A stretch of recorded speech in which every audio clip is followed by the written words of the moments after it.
Sakaratul maut, maka kita praktekkan bagaimana sakaratul maut, ajaran Rasulullah SAW. Mudah-mudahan nanti bermanfaat. Kira-kira siapa yang mau, kira-kira yang paling muda kan? Boleh praktekkan sakaratul maut.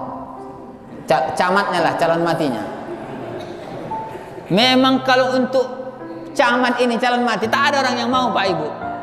Tapi kalau dibilangkan tadi calon DPR, semuanya kayaknya mau nunjuk, kan? Nah, jadi memang begitu. Boleh. Kira-kira, contohnya inilah. Kita anggap sakaratul maut atau calon mau mati. Siapa namanya? Tak apa-apa kan? Jadi seperti ini. Bagusnya kalau ada yang lagi sakit itu, kalau masih bisa kita arahkan ke kiblat dia, ke arah kiblat. Kita anggaplah sana kiblat. Kalau tak bisa tak mengapa. Kira-kira kesinilah kepala dulu adindanya. Ke sini ini. Kita praktekkan tak apa-apa ya Pak Ibu. Supaya apa? Supaya ingat kita nanti, mana tahu ada tidur saja, tak apa-apa. Ini pun udah sakaratul maut, banyak lagi perintahnya kan. Tidur Ustaz katanya pula kan. Nah, contoh ini. Belum lagi sakaratul maut, jangan pejam mata dulu. Contoh Pak Ibu, sakaratul maut ini kata Rasulullah SAW, innal mauta la sakrat. Sesungguhnya sakaratul maut itu sangat dahsyat. Maka apa? Maka kalaulah tidak pertolongan Allah Subhanahu wa taala menggerakkan, memudahkan lisan seseorang itu, takkan bisa Pak Ibu.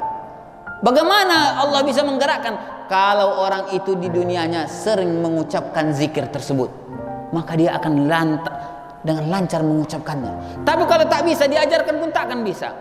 Satu, yang mengucapkan atau yang mengajarkan orang lagi sakaratul maut itu, mentalkinkannya, ingat Pak Ibu, kalau bisa yang pertama adalah orang yang dia cintai. Orang yang dia cintai. Kenapa begitu Ustaz? Karena ada satu hadis yang mengatakan bahwa al-mar'u ma'aman ahabba. Sesungguhnya manusia itu akan mengikuti yang dia cintai. Iya kan Bu? Makanya bapak-bapak nih patuh kepada ibu, kepada istrinya, karena dia mencintai ibu. Jadi kalau dia tidak patuh lagi sama ibu, tanda-tandanya apa? Dia sudah tak cinta. Hati-hati ibu-ibu kalau begitu. Jadi apa? Almar'u ma'aman ahab. Siapa kira-kira yang dicintai oleh calon mati ini? Yang pertama, kalau dia punya istri, berarti istrinya udah punya belum? Belum, lah miskinnya lah.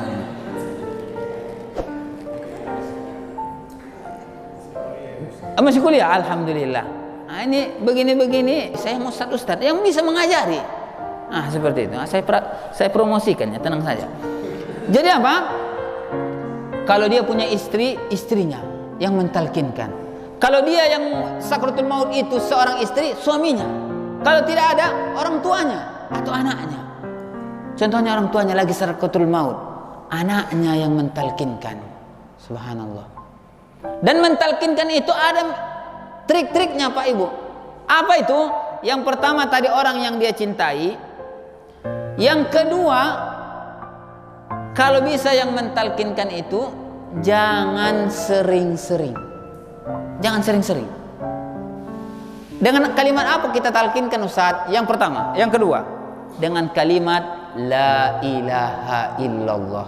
Karena Nabi pernah berpesan, An Abi Hurairah radhiyallahu taala anhu qala, atau hadis Abi Sa'id Al-Khudri, laqinu mautakum la ilaha illallah. Ajarkan ketika seseorang yang mau meninggal di antara kalian itu dengan kalimat la ilaha illallah. Jangan tergesa-gesa. Contohnya macam mana? Ini kuping kanan, ini kuping kiri ya Pak Ibu. Dari mana kita mulai? Kita mulai dari kanan. Dan jangan semuanya yang mentalkinkan, satu orang saja yang dia cintai tadi. Siapa itu? Anaknya contohnya. Kita contohkan. Contohnya, ini pun mau sakaratul maut pakai peci pula dia nih. Udah tak apa-apa, tahu saya dibuka punya, tak apa-apa biar dingin. Contoh. Kita talkinkan ke kuping kanannya. Kalau tak bisa kuping kanan, contohnya di rumah sakit karena contohnya ada oksigen atau apanya impulsnya di sebelah kanan, sebelah kiri pun tak masalah. Tapi kalau bisa sebelah kanan. Jangan tergesa-gesa. Kenapa? Karena dia tak bisa mencerna ini. Harus pelan-pelan. Contohnya, la ilaha illallah. Ustaz, apa? Bolehkah kalimat yang lain? Karena dia udah berat kali, tak bisa. Karena ini tauqifiyah, perintah. Contohnya Allah, tidak. Atau contohnya la ilaha, atau apanya? Asyhadu an la ilaha illallah, tidak. Lafaz yang dipilih Rasulullah sallallahu alaihi wasallam adalah kalimat la ilaha illallah. Dan jangan cepat-cepat seperti yang kita bilang tadi, la ilaha illallah, la ilaha illallah. Jangan. Dia udah tak bisa lagi dia mencerna ini kecuali dengan bantuan Allah. Ini mau zikirnya orang ini, bukan. Dan ketika kita mentalkinkan, jangan putus asa ya Pak Ibu. Karena kadang ada orang itu lama meninggalnya, lama kali meninggal. Dan jangan kedukun Pak Ibu, subhanallah. Kadang orang gara-gara sudah 1 hari 1 malam, alah tak mati-mati juga ayahku nih, ya kan. Ternyata kedukun dia. Kedukun, kalau udah kedukun banyaklah cerita dukun itu. Datang, pernah kejadian ini, benar atau tidaknya ada yang menceritakan, rupanya apa?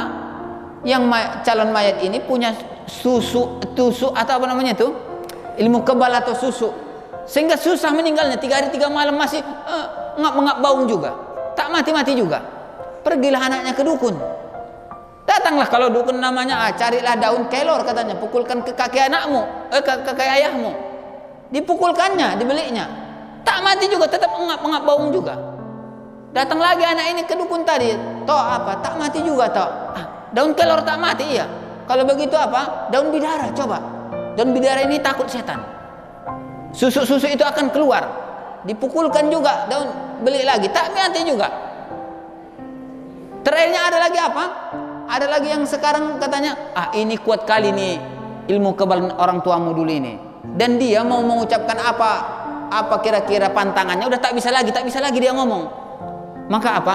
Buka asbes sengmu, maka akan terbang sendirilah jin tersebut katanya.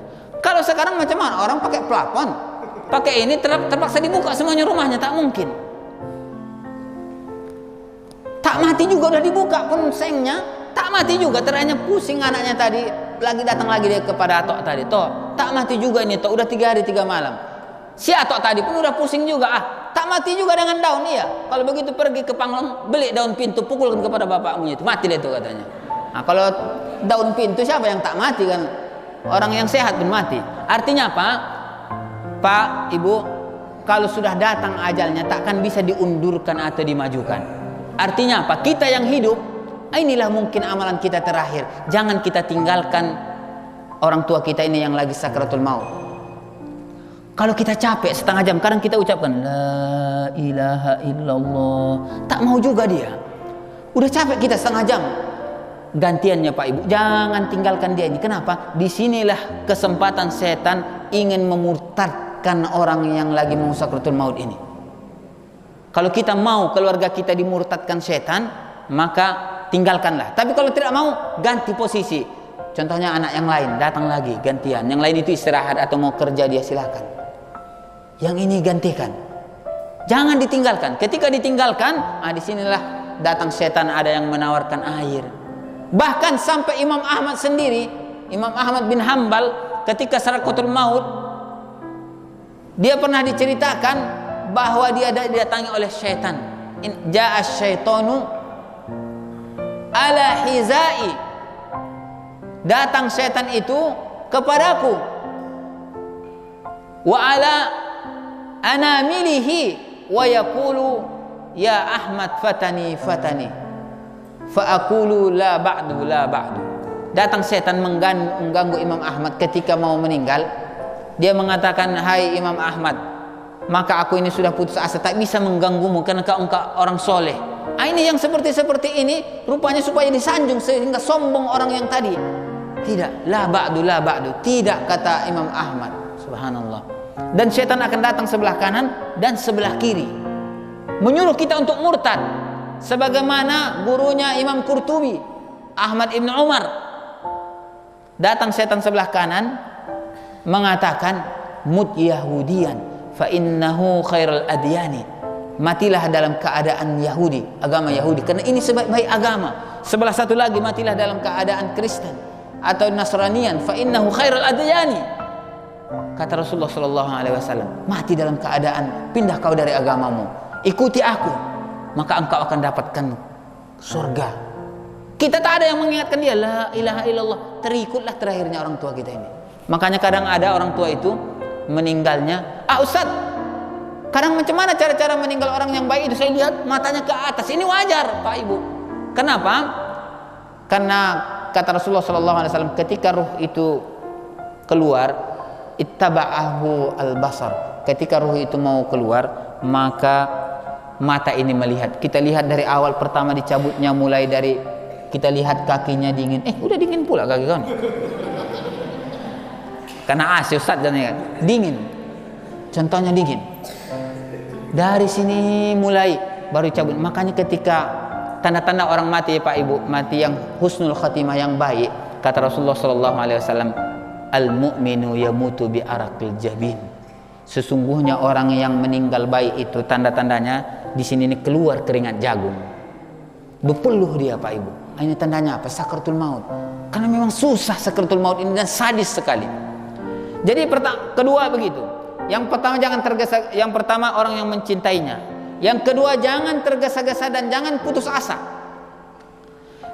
Yang ketiga, kalau dia sudah ucapkan la ilaha illallah, contohnya la ilaha illallah. Coba ucapkan. Coba. Udah tidur atau gimana? La ilaha illallah, coba. La ilaha illallah katanya. Kalau sudah terakhir kalimatnya la ilaha illallah, yang mentalkinkan tadi atau orang yang mengunjunginya, jangan diajak bicara dia. Kenapa Ustaz? Karena kata Rasulullah sallallahu alaihi wasallam, man qala fi akhir kalamihi atau man qala akhiru kalamihi la ilaha illallah wajabat lahul jannah, rawahu Imam Ahmad, au dakhalal jannah. Barang siapa kalau akhir kalimat yang keluar dari lidah kita ini kalimat la ilaha illallah, maka Allah akan jamin orang ini masuk surga. Makanya apa? Kalau sudah dia terakhir itu mengucapkan la ilaha illallah, jangan kita ajak lagi bicara, Pak, alah macam mana nih Pak? Jangan lagi. Nanti nih mengucap lagi dia aduh. Kalau sudah katanya begitu aduh atau Bapak, ayah, ulangi lagi. Harus diulangi lagi. Kalau dari ucapkannya tadi la ilaha illallah, tiba-tiba setelah la ilaha illallah dia mengucapkan yang lain-lain, berkata yang lain-lain, maka wajib lagi kita ajari lagi la ilaha illallah, kita ajari lagi sampai akhir terakhir dari perkataannya itu adalah la ilaha illallah. Tapi walaupun sudah begitu, kata Ustaz Tonang, kalau sudah ucapkan dia la ilaha illallah, jangan dikasih lagi dia bicara. Terakhirnya apa? La ilaha illallah. Dia ucapkannya la ilaha illallah. Alhamdulillah. Tutup mulutnya. Biar jangan mengucap lagi yang lain lagi dia. Jangan. Tak usah pula lagi diplaster lagi mulutnya. Karena apa kan? Karena takutnya nanti ada lagi ucapan yang keluar. Tidak. Jadi kalau sudah la ilaha illallah, udah jangan ajak bicara dia. Jangan ajak, kita doakan. Kalau dia minta air, katanya Allah, terpaksa kita kasih lagi air, baru setelah itu kita ucapkan lagi dia la ilaha illallah, kita ajarkan lagi dia. Nah inilah sebelah kanan. Kalau tak bisa sebelah kanan, sebelah kiri. Kalau bisa orang yang dia cintai, dan jangan tergesa-gesa. Baru ada lagi, kalau orang ini dalam posisi merontak atau menggigit seperti ini, tak usah diajarkan la ilaha illallah, karena dia dalam kondisi yang tidak normal. Tunggu dulu, dalam keadaan sudah hening dia, sudah mulai napasnya ini, baru kita ajarkan. Tapi kalau dia lagi masih menggigit, kadang ada yang apa begitu, ini jangan dulu, jangan kita ajarkan, karena tak ada gunanya, tidak ada gunanya. Inilah kira-kira cara-cara secara sederhana mentalkinkan mayat. Ustaz apa? Boleh kira-kira Ustaz mentalkinkan mayat yang bukan muslim? Boleh. Contohnya apa? Dia sudah mu'allam, orang tuanya masih non muslim. Ketika sakaratul maut, bolehkah kita ajarkan itu? Boleh. Tak mengapa. Ada dalilnya, ada. Rasulullah SAW ketika pamannya mau meninggal, Abu Thalib, dia datang ke kamar pamannya. Apa kata Rasulullah sallallahu alaihi wasallam? Ya ammi, hai pamanku. Kul kalimatan la ilaha illallah uhajju bika laka indallah au uhajju laka bihi indallah. Hai pamanku, ucapkan satu kalimat saja la ilaha illallah. Supaya apa? Supaya aku bisa nanti menemui Allah dan meminta semoga Allah mengangkatmu dari neraka, menyelamatkanmu. Tapi kalau kau tidak ucapkan itu, maka aku tidak bisa lagi membantumu. Walaupun Abu Thalib ini orang yang paling berkorban menyelamatkan, menjaga Rasulullah sallallahu alaihi wasallam. Subhanallah. Jadi boleh orang tua kita itu, mana tahu masih mualaf, ketika sakaratul maut kita ucapkan, Bu, semoga masuk surga, Bu, ucapkan ya, Bu, la ilaha illallah. Kita kasih tahu dia, kita kasih motivasi dulu dia. Subhanallah. Seperti itu. Boleh? Boleh. Jadi itulah cara ininya kira-kira. Udah, terima kasih banyak. Ini Ustadz saya praktekkan ini Ustadz. Jadi amplopnya kita bagi dua ini Ustadz, katanya pula nanti luar ya kan. Jawab saya kan. Terima kasih banyak. Semoga amal jariah. Nah, inilah secara singkat bagaimana mentalkinkan mayat secara sederhana. Tapi biasanya kalaulah tidak biasa kita ucapkan ketika di dunia zikir la ilaha